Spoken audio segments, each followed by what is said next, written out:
Hi guys, welcome back to my channel. My name is Alexis and today I'm going to be sharing my much delayed July 2022 wrap up. I will say that some of these I did already talk about, but in hindsight this is just going to be a quick summary, and hopefully my August and September wrap ups will follow after. But with that being said, let's get into my July reads. First one I had to pick up was, of course, Twisted Lies by Anna Huang. If you don't already know, this cover is out of print now and she was picked up by a publisher. So all good things for the author, but unfortunately these twisted men are more difficult to find, and I'm very thankful that I got into her work before this cover was gone because I do prefer these over the discreet cover. But with that being said, this book I already discussed in detail in my Twisted series video, so I will leave that in the cards above. But this essentially follows Christian and Stella. It is written first person, dual perspective. Of course, it's a contemporary romance. There is some stalker element in here as well, fake dating, imposter syndrome discussion in here as well, death of parents, and some violence. But I will say this was not my favorite from the series. In fact, if you want more information about what is my favorite, definitely check the Twisted series review video that I have on my channel. This book was a nice ending for the series, but I can't say that I enjoyed it as much as I did other books in the series. So with each book, they got thicker, and this is the thickest of them all at 560 pages almost. I also will say that this is a slow burn. This is perhaps the most slow burn of the series, I'm pretty sure. And I'm not a fan of slow burn in general, so it was okay. I still gave it 4 out of 5 stars, but with that being said, he is only a little better than Alex, in my opinion. There are some points in here that I have to admit Christian could just take Stella, and I wish that they did, but it was too slow for me. I just wanted them to get to it. And yeah. I'm also happy to say that her next book for her newest series is going to be coming out in October, and that is King of Wrath. This will follow Dante. He is one of the men that work with Christian. We already got a glimpse of him with his love interest Vivian in Twisted Lies. You do not need to read Twisted series before you get into the new series. However, it does give you more background and world building, so I do recommend checking both series out once the new one is available.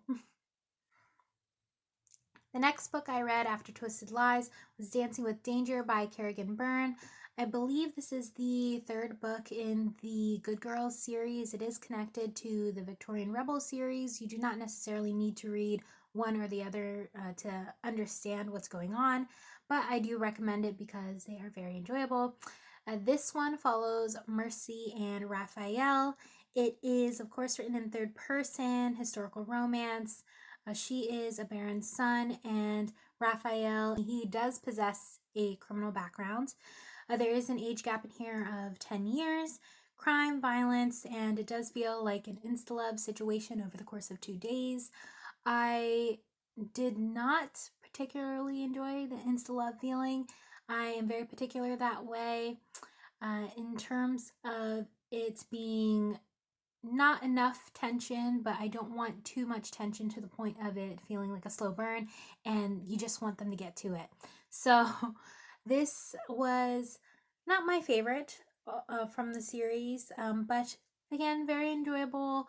I did enjoy revisiting the world that Kerrigan Byrne builds in here.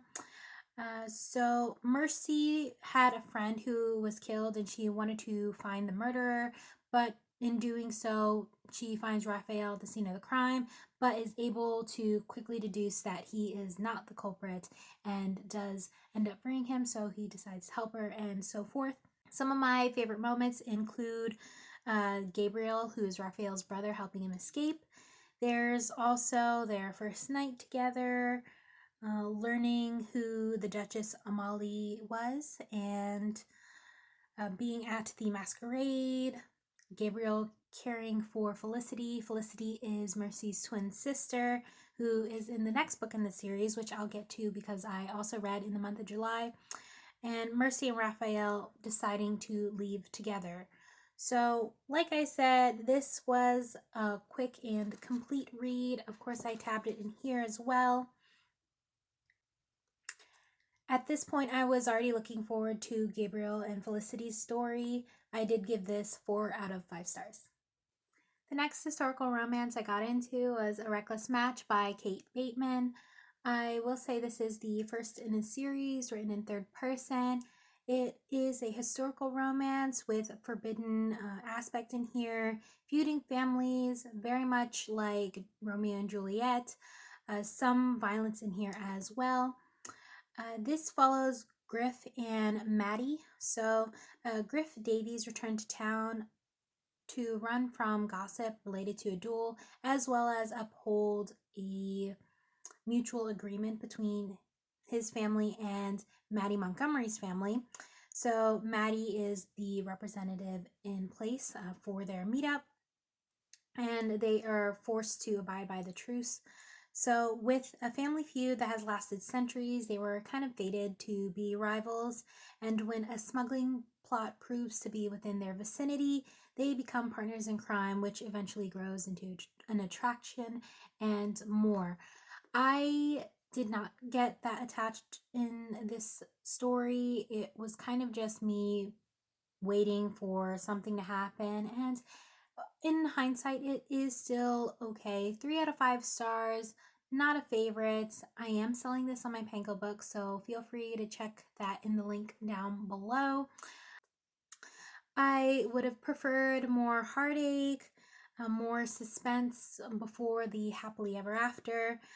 This, like I said, was a decent story. At times it was too slow, and perhaps a prologue would have helped the situation to lay the groundwork for their families and essentially the leading couple. Sometimes the jokes were too corny, even for me, and I live off of dad jokes and anything that references pop culture. I am there for it, but this just didn't do it for me.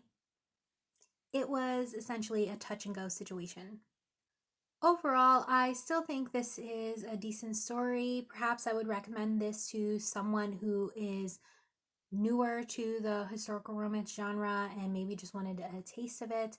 This is definitely more of a beginner palette, and that's coming from someone who maybe a year, almost 2 years ago, started reading historical romance when Bridgerton was released.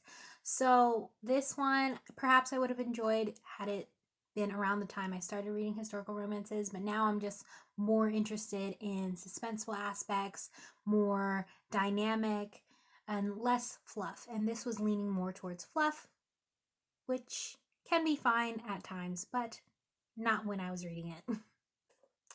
After that, I hopped back into the Good Girl series with Tempting Fate, and like I said, this follows Felicity and Gabriel. This is written in third person, historical romance, bodyguard romance, damaged hero. There is an age gap of 12 years in this one. Gabriel, 34 at the time, and the heroine, Felicity, 22, so virgin hero and heroine, so they're both each other's first, which is also very cute. But after saving her in Dancing with Danger, Gabriel went through surgeries for his face, and Felicity was informed at the time that he in fact died, so she was not even aware that he was still alive. And a year later, under a new identity, Gabriel is hired as Felicity's bodyguard after threats and attempts on her life. This does have quite a few enjoyable moments in here. For me, it included the grief that Felicity showed for Gabriel upon hearing of Gabriel's passing, although Gabriel was in the room and she just wasn't aware because of said surgery. The immediate hiring, because she just felt that she could trust him without any knowledge of background check, nothing like that.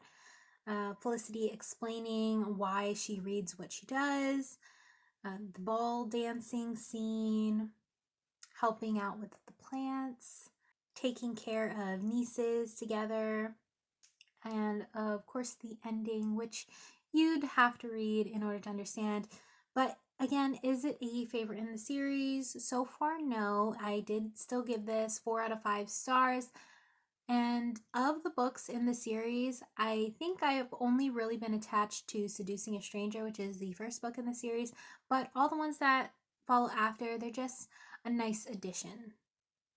I still plan on reading Crying Wolf, which is book 5 and the newest release for the Good Girls series. And finally, I closed out with a very disappointing read, and that would be Captain Jack's Woman by Stephanie Lawrence. This already had the groundwork to not work for me because it is a pirate situation, or it feels like a pirate romance. The fact that it takes place on the sea and having sea life, so far those just had not worked for me, and I can't think of one that does. So this is written in third person. It's my first read by this author. I'm hoping the rest of the series works out well for me because I did buy the rest of the series and a lot. But with that being said, this is a historical romance, a ship romance. There is some aspect to secret identities in here. Definitely mention of sexist comments, caregiving, and rake and a virgin romance. So, after the deceit of her aunts and fiance, Kit returned to the home of her grandfather without the intentions to marry, but to be independent. At night, she goes riding in breeches, and when she comes across smugglers, she helps them. From there, they convince her to lead, and the rivaling gang is led by Captain Jack. He realizes Kit's disguise and blackmails her to merge the gang for his own secret reasons. One of them, or both of them, have secret identities. Some moments in here were appealing, but others were annoying. I will point out that it was annoying when Kit listened to Amy talk about her love interest, George. Kit just wasn't showing understanding because she had never had someone be like that for her, so therefore she was being more judgmental, and I didn't appreciate that toward her friend. Then Kit being able to lead the smugglers, I thought that was an interesting aspect, but also kind of ignorant on the part of smugglers, not knowing who Kit really was, or didn't even really follow with her background. Instead, they just trusted that since she knew the lay of the land, that she was the best person to lead, and they didn't really look into why she was doing what she was doing in the middle of the night. I did enjoy the table play in the cottage. That was kind of cute. I did not appreciate Kit assuming Jack was committing treason. In hindsight, he's not. I did enjoy Jack nursing Kit. There were a couple times when Jack was making some sexist comments. Didn't appreciate it, not at all. And the peeping Tom situation was also weird from another character. I didn't think that was necessary, and it did not add to the story at all. I did give this 1 out of 5 stars because I was just forcing myself to get through it. Although there were a couple times where I thought it was cute, but majority of the time I just was pushing myself to finish the book. My review specifically says that I couldn't get behind this couple. There was not a turning point in their relationship that told me they truly shared a loving and understanding relationship. The lack of communication, the condescending comments, and childish decisions annoyed me. I tried to find redeeming qualities about them and came up short. Jack assumed Kit was illegitimate, and because of this, he thought that he could easily make her his mistress, as if he was all she could ever hope for. So he did not believe in monogamy, and of course, he just happens to start believing it over the course of their relationship. But I understand that tends to be a ploy in historical romances, but the way it was done in here, it was in ill taste, or more ill taste, I should say. I do not believe he would be faithful even after learning the truth of who Kit was. I do not care for stories about horses and ships, and there were too many smutty scenes without true intimacy, although when it was happening, I guess they were a point of interest, but it wasn't something that really contributed to the relationship, in my opinion. It was mainly physical, and the conflict at the end did not absolve my annoyance throughout. So it was more 1 out of 5 stars. And those are all the books that I read for the month of July. Let me know in the comments down below if you have any opinions on these books or any recommendations. I always appreciate it. Again, my name is Alexis, and until next time, happy reading and take care.